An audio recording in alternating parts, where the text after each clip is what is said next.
They're a mystery called rods, flying translucent creatures that could be all around you, even though you can't see them. But what are they? Unit 13's David Rose went south of the border to solve the mystery. They baffle scientists, frustrate photographers, Ooh, that's big. and defy capture. Called rods because of their stick-like shape, these mysterious creatures zip through the air at speeds topping 100 miles an hour. It's a total different kind of creature. They don't have wings, they don't have legs, they don't have eyes that we know of, or teeth. But it's a cylindrical shaped object, it's like a flying pencil. As strange as they are, they've been spotted all over the world. In Scotland, darting over Mel Gibson's head while filming Braveheart. In Mexicali, flying circles around this boy. Even here in Southern California. This is footage we shot just last October in Burbank. It goes so fast, I mean, if you just look You away. got one. Wow, that's a good footage of one, too. But of all the evidence, these shots are some of the most awesome. Rods swirling around base jumpers leaping into a cave deep in the jungles of Mexico. Evidence that suggests a colony of the creatures.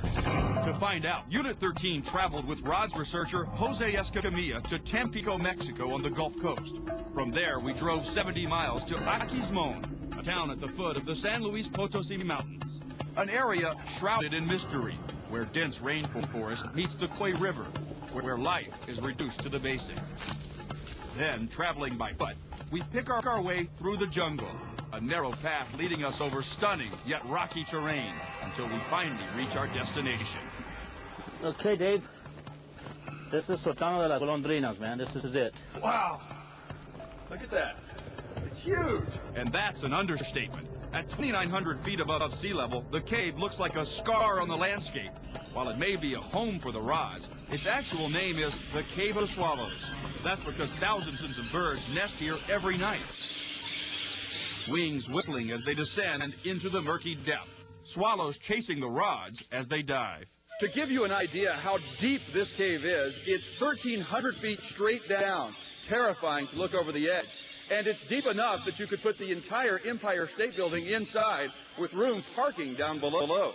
Plenty of room for the rods to live. Why do you think rods would like this as a habitat?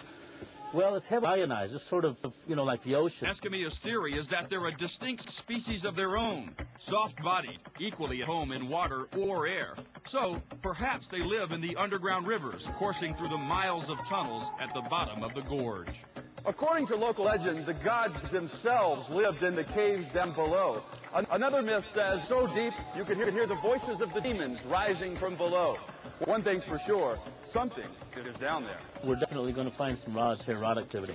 And it didn't take long. Right now I'm seeing flashes of something going by, right there. Escamilla quickly spots one, but couldn't get his camera up in time. It was a big orange one, orange rod that just went right through us, but straight up. But after several hours, our efforts pay off.